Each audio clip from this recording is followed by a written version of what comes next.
Hey, everybody. Thank you for joining us today as we head into probably what is the biggest draft season of the year. With me is Kyle Yates here to answer your questions. Yates, what's going on? Not much, man. We were talking before we started recording. I'm just so tired. I'm fried. I am ready for the football season to be here so we can kind of settle into a routine. But ready to help people get ready for the drafts, that's for sure. Yeah, man, it's been a long time. We have been waiting for the season to finally get going, and you just actually had a podcast where you talked to not a current coach, but a former coach, gave you some pretty good information, right?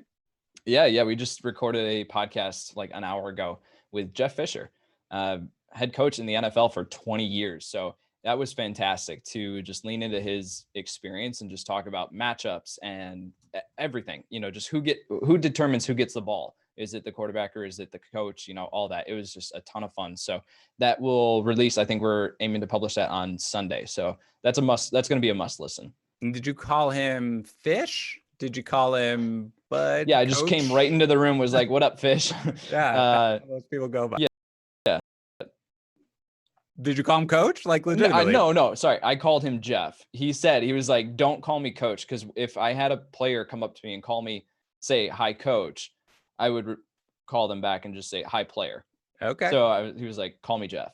Like, Okay. okay. I'm gonna call you analyst from now on, if that's cool. Yeah, good.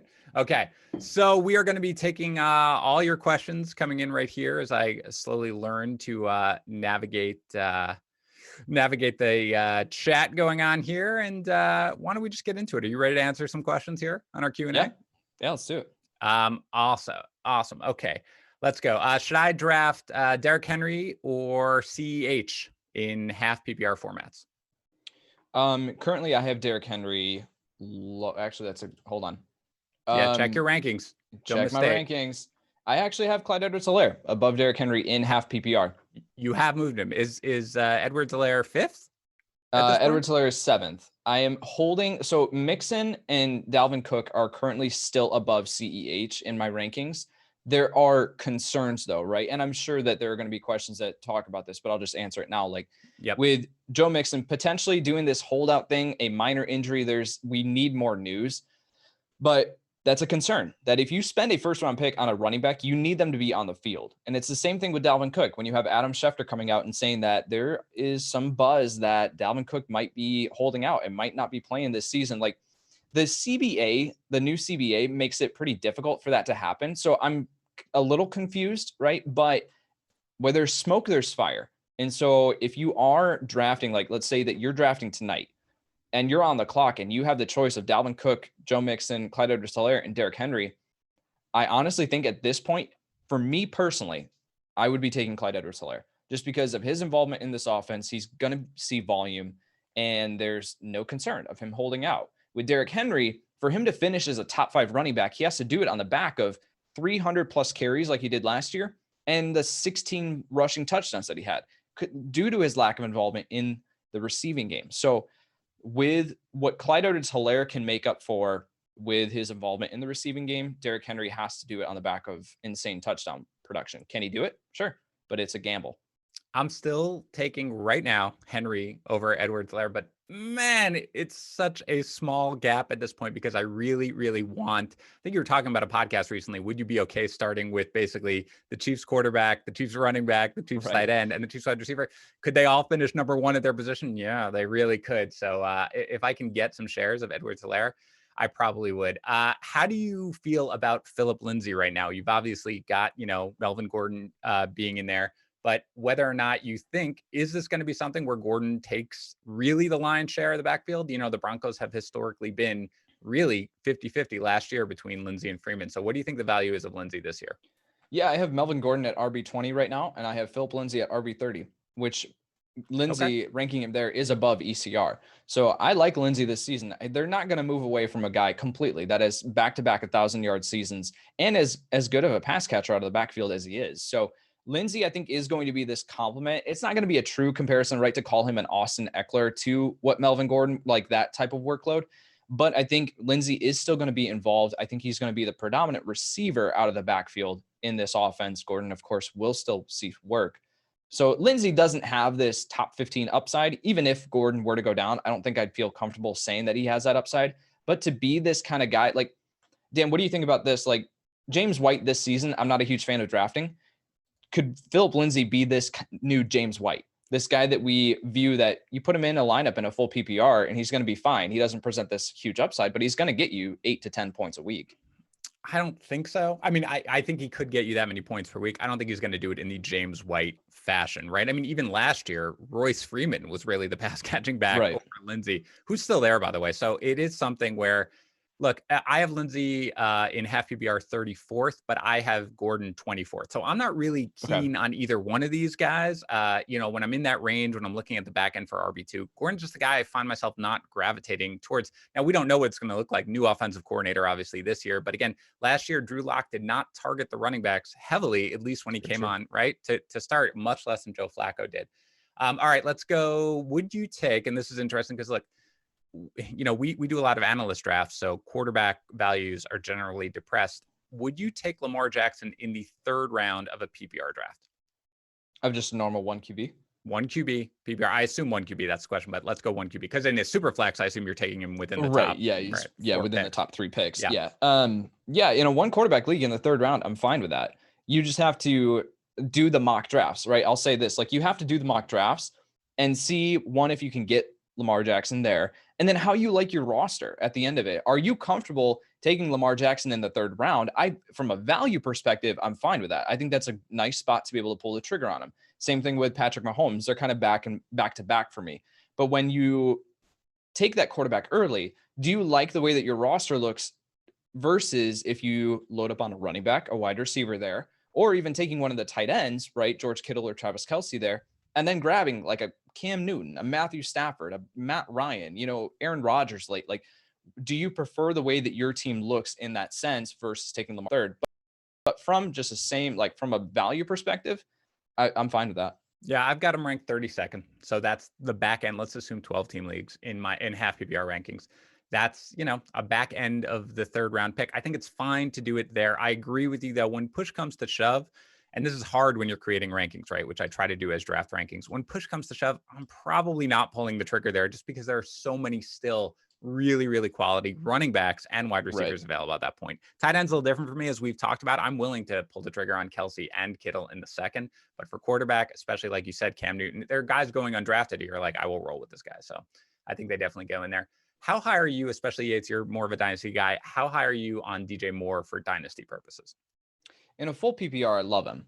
I would put him right around that like wide receiver 10 range in a dynasty ranking. I'm not as high, people had him up in like a top 5 dynasty wide receiver. Like, I'm not there, but to have this guy where in a full PPR, he is going to soak up targets in this offense. Teddy Bridgewater is obviously an improvement off of who they had at quarterback last year, but again, this defense isn't going to be able to support this offense to the point where they're going to be a high scoring unit. So DJ Moore is going to see 150 targets guaranteed. If one of Robbie Anderson or Curtis Samuel misses time, then he could see even more than that, which is insane.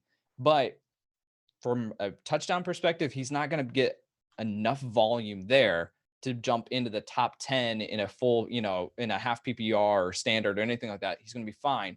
In a full PPR, I don't like him necessarily as much as other people, but I think he is a top 10 dynasty wide receiver. Let's talk about a running back that I'm really just keep moving up my board. James Conner. The question is basically, James Conner, is he going to be a boom or is he going to be a bust this year? For me, the answer is entirely health. If health, total boom. Legitimately a guy who can very easily finish as a top 5 running back. You saw what he was doing last year, healthy, with nobody, running that offense. That offense was nothing. He was still producing. He's going to get the work. How do you feel about James Conner coming into this year? Yeah, it's the same thing. Like as far as is he going to boom or is he going to bust? Well, it's going to be in between, because I don't see a way that he plays all 16 games just based on his history. But here's the thing with James Conner, and the reason why I'm warming up to drafting him, because his value in the 4th round currently of half PPR ADP, you're getting him as your running back too. That's not going to sink your roster if you draft him there, right? Like, if he was still going I think Tags made this point on the podcast recently. Like, if he was fully healthy, in this offense as the RB1 in this offense, we'd be drafting him at the back end of the first round, maybe even the mid first round. So to get that value in the fourth round where he can absolutely contribute to your roster when he's on the field, but the issue is that he is not a guarantee to be on the field. So that's why his ADP is a little bit lower. And I think I'm fine taking that chance on him if I start out my draft with running back, wide receiver, and I can get James Conner as my RB2. Or even if I go, because I love the depth at wide receiver later on.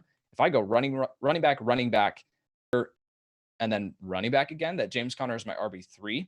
I love that. So give me the number, by the way, out of curiosity, where you have him in your running back ranks overall in half PPR formats. Because for me, he's 16th, and it's fighting for me to not even push him up. Probably can't get him up, maybe jump one spot ahead of Carson at 15th, but that's about as high as I can push him. I have him at 22 right now. Okay. And so, but that is still being conservative on his numbers. Yeah. Right. Like, I think if I were comfortable projecting him to be the full 16 game starter, he would be much, much higher than that. From a projection standpoint, I'm not comfortable with that. So that's why he's down at RB22. Yep. I think that's fair. Okay. Let's say you have an early pick, let's say one or two, you're in a 12-team league. Who are you? So you've got McCaffrey or you've got Saquon, or for me, probably Zeke, because I have Zeke technically second over Saquon. Who are you targeting there? Or, not necessarily targeting, depends on who falls to you, but who you're looking at the 2-3 turn right there in terms of both how you construct your roster when you have that really stud running back and who you think generally you've been getting when you're at the turn there. Yeah, it's hard to answer. I get those kind of questions all the time of like, who are you targeting at the 2-3 turn? Well, it's so difficult to answer that because you have no idea who's gone off the board. Sure. However, for me personally, because I'm also looking at the draft later on and the value that I can find with guys like Hayden Hurst, Jonnu Smith, Blake Jarwin later on, where I can get those guys as my tight end 1 and I can get them late, right? Hayden Hurst, ADP right now, tight end 12, Jonnu Smith, tight end 16. I think Jarwin's like 22 or something like that. Like, it's ridiculous. So I'm personally at the turn, not looking to grab George Kittle or Travis Kelce. I will let someone else take them because especially at the turn where drafting at the turn, you have to set the runs rather than embrace them. In talking about like in a Superflex league, particularly, if you're at the turn and you grab Christian McCaffrey at the 101, you double back to the 2-3 turn, you are forced to take a quarterback there because the guys that are going to be sitting there at the 4-5 turn are not anything noteworthy. So in a redraft league, typical standard, one quarterback league, I'm looking to take another running back and then I will take a wide receiver just so that way I don't get sniped or, whatever the term that you want to use and lose value on some of these guys that would be waiting there for me at the 4 or 5 turn. Cause I don't think a Calvin Ridley or Robert Woods is going to be there at the 4 or 5 turn. So I'll take a Allen Robinson at the 2-3 turn.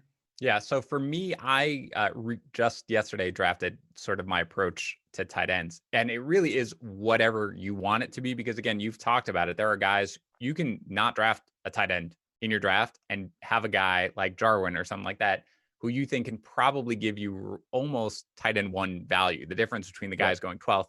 But for me at that spot, I am 100%. If Travis Kelce's there at the turn, I am taking him there at the turn. Probably Kittle as well. I think those are the 2 guys. I'm not drafting any of the Darren Waller or the Mark Andrews or the Zach. Same here. That's just not me this year at all. I will wait then at that point for the Hayden Hurst or something like that after that. But if I can get one of those top 2 guys who, again, are basically about as guaranteed, I'm willing to do that. This is a good one, actually. Who's the lowest wide receiver in your rankings that you're comfortable taking as your wide receiver 1? Oh, interesting. As my wide receiver. Go ahead. No, you go ahead. Sorry. As my wide receiver 1. Yep. It's probably like I'm looking at my points breakdown. So like a projected points breakdown. So wide receiver 12 is 193. It's AJ Brown. And at 193 projected points on the season in half PPR format. After that gap to like within 3 points is Devontae Parker at wide receiver 16. Devontae Parker is probably the last guy that I would say like I'm comfortable with. I'm not excited about it, but as far as comfort, Devontae Parker has tremendous upside this season. You're talking about he's really the only guy in this wide receiver room with Preston Williams potentially, not starting the season out fully healthy. And then Mike Gesicki has been inefficient. I like his opportunity, but It's Devontae Parker.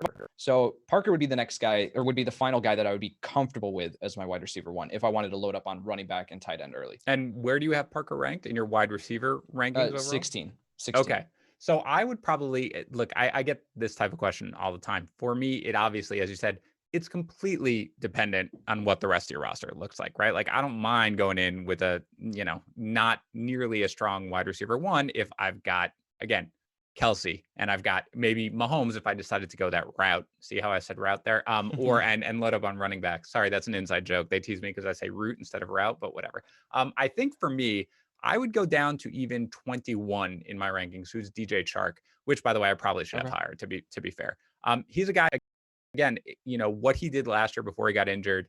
He was, I believe a top 5 wide receiver before he started suffering the ankle injury. So he's a guy who, look, if I'm waiting, I will roll with Terry McLaurin, Calvin Ridley, somebody like that. I know you love Ridley, obviously higher than I would, but there are guys where if the rest of your roster is strong, I'm okay to have more of the wide receiver 2 range as my wide receiver 1. Once you're past that, maybe a little.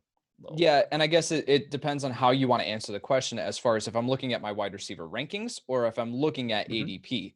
Yeah. Because if I'm looking at ADP, I'm fine with Calvin Ridley at wide receiver 17 as my wide receiver 1. Heck, I'd even be fine with Robert Woods as my wide receiver 1 all the way down at freaking wide receiver 25. Right. Oh, sure. But you don't have to do that because at that point you're loading up on 4 wide receiver or 4 running backs, or a tight end, whatever. So I guess it depends on how you want to answer the question, but yeah. By the way, either side there. Robert Woods is a wide receiver 1, so you can go ahead and draft him as such, everybody, because that's what's going to happen this year. Okay, this one is a little. I'm gonna tweak the wording of it, but essentially, should I reach for Dak Prescott or should I wait on Matt Ryan? So let's just talk about their ADPs right now. I know you want to wait on quarterback, but overall, Dak Prescott going 40th. Now, I assume middle of the 4th round, too early for you for Dak Prescott, right? Yeah. Yep. Just okay. Personally. Where are you willing to pull the trigger out of curiosity? Because I have wound up with Prescott, he's my number 3 quarterback. I don't know if he is for you. He's number 3 in ADP. 5. He's 5 for you. Okay. Who's your 3rd quarterback then, Yates? Deshaun Watson. Okay. Again, they're separated by 4 points. That's fine. Where are you willing to take Deshaun Watson in a draft? I mean, just because I have Deshaun Watson ranked at 3 doesn't mean that I want to take him as a 3rd QB off the board, if that makes sense. Like, I just don't. It doesn't. From a team building perspective, I think that if I can get these guys later on, that the value difference, right? Like, so if we talk in my projections model of Deshaun Watson at 316 projected fantasy points on the season, well, then I have Russell Wilson at 314, Dak Prescott 312, Kyler Murray 311, then Josh Allen at 305. I can get Josh Allen super later. And the cost difference, right, where I can load up on a running back if Deshaun Watson's going in the 4th round where Dak Prescott is, let's just call it that. The cost difference, right? Because the drop off of a running back, let's just call it the RB20 off the board at that point in the 4th round, around there, whatever. The difference in drop off between them, where I would have to take Deshaun Watson or Dak Prescott versus a running back that I can get later on, the difference is greater. It's a greater difference than 10 projected fantasy points on the season where I can take Josh Allen later on. Does that make sense? Yeah, no, it definitely does. So, I mean, I think in the end, the bottom line is this: you're almost certainly going to take a discount on a quarterback, given that there really isn't that much difference between wherever you have a rank, your number 3 or something like that. So I think the short answer would be like, if you were saying, should I move early for a guy like Prescott or wait much longer for a guy like Ryan, your overall answer would obviously be wait as long as you can where you feel comfortable. Okay, this is a good one, and you're probably going to need to think about it for a minute. So I will give my answer first. And that is, who's an industry bust that you're actually sort of high on? And for me, I will give my guy. And again, we've talked about where I actually have him ranked at running back. And it's not that different from consensus, but it is a guy who I think is probably higher in my overall rankings. And I wind up with a lot. And that's Leonard Fournette. He's a guy who people are just, I see nonstop being like, there's no upside, stay away from him. That's fine. I agree. He's not going to finish as a top 5 running back. We have talked about when the David Montgomery news broke, we were like, oh, wow, this could be a situation where the Bears get him and suddenly he's in this bell cow role. But even with the Jaguars, you look at last year and I realized he's not going to get nearly the passing volume work, both because it doesn't work. It didn't go well for their offense. He's not going to get 76 receptions again. And also because Chris Thompson is there. But regardless, this is their last year. They did everything they could, the Jaguars, to get rid of him. They couldn't. They're just going to ride him into the ground regardless. What's the point of basically not using him? They're not going anywhere. I think their offense is going to be better than it was with Minshew starting at the year, they know Minshew starting. I really like DJ Chark. They're going to be playing from a negative game script. I think they're going to be scoring a lot, have a lot of red zone opportunities. So for me, Fournette is a guy who I find the industry generally fading, and I'm willing to take, before his ADP certainly, but I'm a little more bullish on his outlook this year. How about you, Yates? Oh man. I didn't give you enough time there because I just spoke for like a minute and a half. I About know Leonard you did. Fournette. I know you did. I'm going to go a little bit late. Jarvis Landry is a guy that I'm willing to invest in. He's currently wide receiver 29 in ECR. I will take him as the wide receiver 21 off the board, if that gives you any context. Like, I like Landry a lot this year. And looking at this offense where you're talking about the opportunity for Odell Beckham and Jarvis Landry is the same as we were talking about with Adam Thielen and Stefon Diggs for the longest time. Austin Hooper will see more targets than Kyle Rudolph did traditionally, but looking at the opportunity for Jarvis Landry, he's done nothing but outperform where he's been drafted for however many years, right? Like, he has just consistently outperformed. And then you're talking about if Odell struggles with injuries again this year, Jarvis Landry now inherits a ton of extra targets. So I think he's, even with projecting, I have him at wide receiver 21, just from a projection standpoint, with Odell playing all 16 games. But then what happens if he doesn't? Then he shoots up into a top 15 wide receiver this season. So the industry has him all the way down at 29. I like him a lot more than that. Yeah, I mean, I'm lower than him even. I mean, a lot of it is the hip, to be fair. I know he was just cleared, so everything like that. But I'm a little, with injuries, especially now, I want to be a little more careful. Let's go to another one. If you had to set your week 1 lineup right now, okay, we're going to learn more information, before the season starts. But if you had to set your week 1 lineup right now, would you feel okay starting Jonathan Taylor? I believe they get the Jaguars in week 1. They do get the Jaguars in week 1. Yes, I would. Yeah, I agree. As an RB2, right? I mean, he's going to get the work. It's not going to be the bell cow work right away, right? Marlon Mack will be there, but I mean, he's got a decent chance to find the end zone, wouldn't you think? Yeah, completely. Okay. How do you feel about, if everything goes perfectly, if he's fully healthy, what do you think Big Ben's ceiling is this year? Top 10. I mean, as I think he can easily finish within the top 10 if he's back fully healthy. With these weapons, you're talking about Juju Smith-Schuster, Deontay Johnson emerging, and I think that he's gonna drastically outperform. If we want to talk about someone who's drastically going to outperform where they're being drafted, it's going to be Deontay Johnson this year. And then you have Vance McDonald and Eric Ebron at tight end. You have James Conner out of the backfield, Anthony McFarland, the speed demon at the running back position too. Like, he's set up for success. And Big Ben, from a passing perspective, has been just criminally underrated his entire career. Like, there's always been the argument of like, did Antonio Brown create Big Ben, or, did Juju Smith? Like, I'm more on the side that Big Ben is a very, very damn good quarterback. And so I don't want to invest in him necessarily to say like, I want him to be my QB1 and I'm locked in and I'm loaded on Big Ben, right? Because he does come with these injury concerns, but he gets the Giants in week 1. Yeah. Right. Like, that's a matchup that you want to start Big Ben on. So if you're going to wait on quarterback 2, I think Big Ben's a fine option to stream the position. I think there's a lot of guys you can wait on this year. Big Ben is one of them. I am slightly concerned. I do think top 10, like borderline top 10, that is probably a ceiling. He's not going to be a top 5 guy or anything like that. It's a serious elbow injury. He's getting really up there in age. They have an incredible defense, a great offensive line. They don't need to throw as much as they used to anyway. So I do think that, his ceiling is going to be a little bit limited. Again, if everything goes right, I agree with you completely. I like him a lot as a quarterback. I know there's been a lot of, how good is he really even in his prime? But I agree that I'm a fan, generally speaking. I do think, though, like you, his ceiling is capped a little bit. Let's talk about a guy, Stefon Diggs. Obviously, great talent, one of the best route runners, in the game.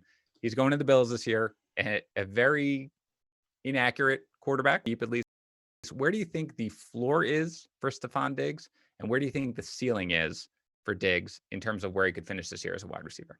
I mean, the difference between a floor and a ceiling for Stefon Diggs isn't very drastic.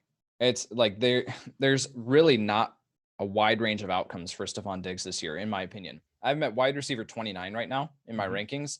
I have John Brown at wide receiver 48, and I have Cole Beasley at wide receiver 63. This is a low passing volume offense, and you're talking about now 3 guys that are going to be pretty even. As far, Stefon Diggs is not going to walk into this offense and take 135 to 140 targets. That leaves John Brown with, 50 on the season and Cole Beasley around where they're all going to be pretty even.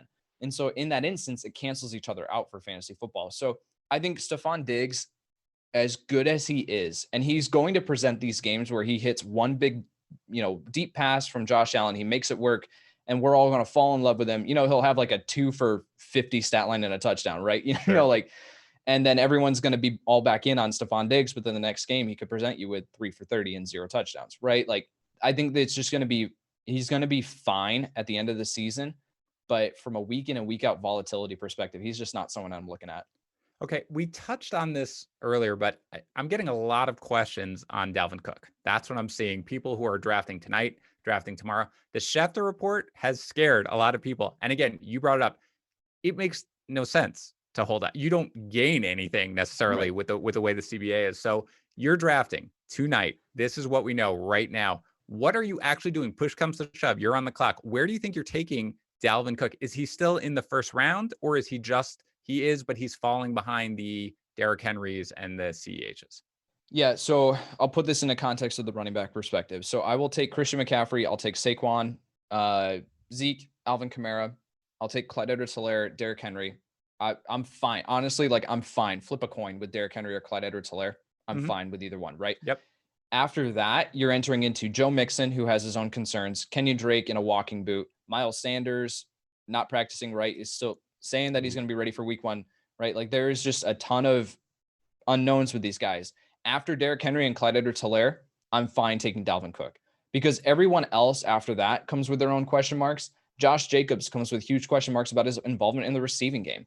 If Dalvin Cook plays all 16 games, he is going to finish above Josh Jacobs. But again, there's concerns with Dalvin Cook playing all 16 games. He hasn't done it. So that, from a volume perspective, though, I will take Dalvin Cook after Clyde Edwards-Helaire or Derrick Henry. And then I'm fine with Josh Jacobs, Joe Mixon, Kenny Drake, Miles Sanders, those guys after him. Very quick. If you do draft Dalvin Cook, where are you making sure you get Madison? And if so, how early are you willing to get Madison? Like, how early are you willing to pull that trigger? I don't know his ADP. I don't know, because I'll get it. Okay. I'll put it in this context. If I look at his ADP, I will take him 2 rounds ahead of where he is currently going, because at that point, because you also have to think, like, the people that are in your draft, they're going based off of the fantasy football platform that you're using, their ADP. So at that point, Alexander Mattison isn't coming up on anyone's suggestions to draft, right? At that point, when people see his name pop up in the suggestions, then they'll go, oh yeah, I want Alexander Mattison because he's a high upside play. He's a potential league winner. So if I can make sure that 2 rounds ahead of where he's going to be drafted, then I will take Alexander Mattison to make sure that I lock up this backfield. And it looks like for the consensus is at the 11-12 turn. My guess is that's moving up because of the news recently about Cook. For me, I don't know, man. I might go at like the 7-8 turn. That might be you got to lock that up. If you're the Dalvin Cook owner. Correct. Absolutely correct. Okay. What's your outlook on Mark Ingram and Dobbins for week 1 and beyond for the season? Yeah, Ingram, we talked about this with Andy Behrens on the podcast that just came out last night. Andy Behrens is saying that he is getting Mark Ingram everywhere. And so I agree. I think Mark Ingram, from a volume perspective, is going to be safe. We also have to keep in mind, when we look at Mark Ingram's numbers from last year, that now he finished with just over 200 rush attempts on the season, I think 15 total touchdowns, which is ridiculous. But 200 rush attempts, also have to keep in mind that they were blowing everyone out. And that's why you saw Ingram leave the field early, and then you saw Gus Edwards, his carry totals come up.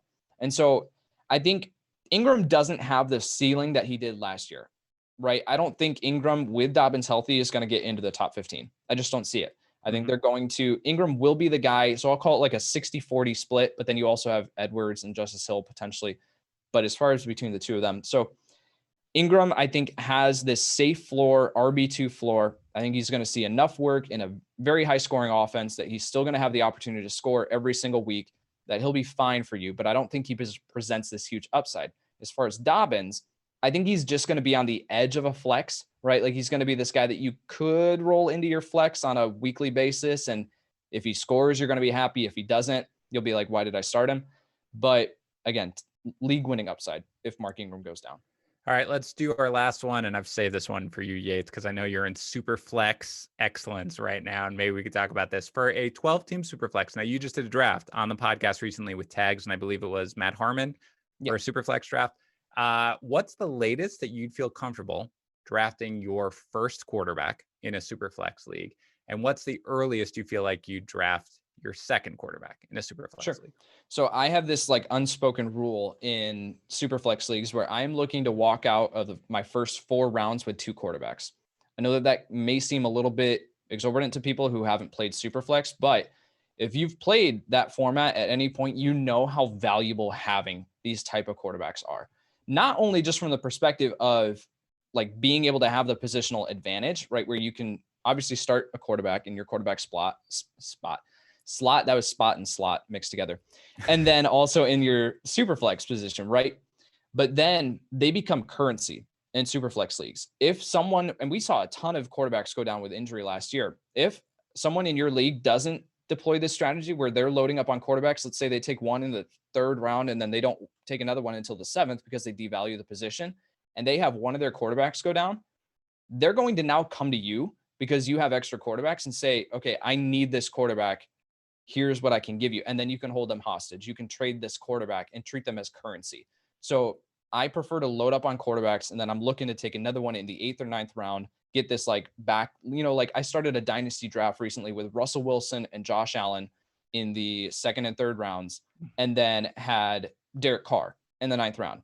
Derek Carr is not a sexy pick, but his opportunities improved from his situations improved from last year. And so to have him as my QB3 in a super flex league, that's fine. I can roll him in on bye weeks. You need to be thinking about not overvaluing, but valuing the position correctly in super flex leagues rather than just kind of like, I'll figure it out as we go. Yeah. Yates, you did a great job. Way to go. That's it. Half hour flew by. I know you've got to go do a podcast and everything like that. Guys, thank you for joining us. This was great. We're obviously subscribed to our YouTube channel. You can see below, click the little subscribe button. We're going to be doing a lot of live streams this year. We're going to be pumping out tons of videos, a lot of content now to get you ready for your drafts if you're not drafting this weekend. And during the season, we're going to be doing a lot of stuff. So stick with us. Remember, subscribe, hit the little notification button, and we'll be back with plenty of videos this week and more live streams as we get into the season. We'll talk.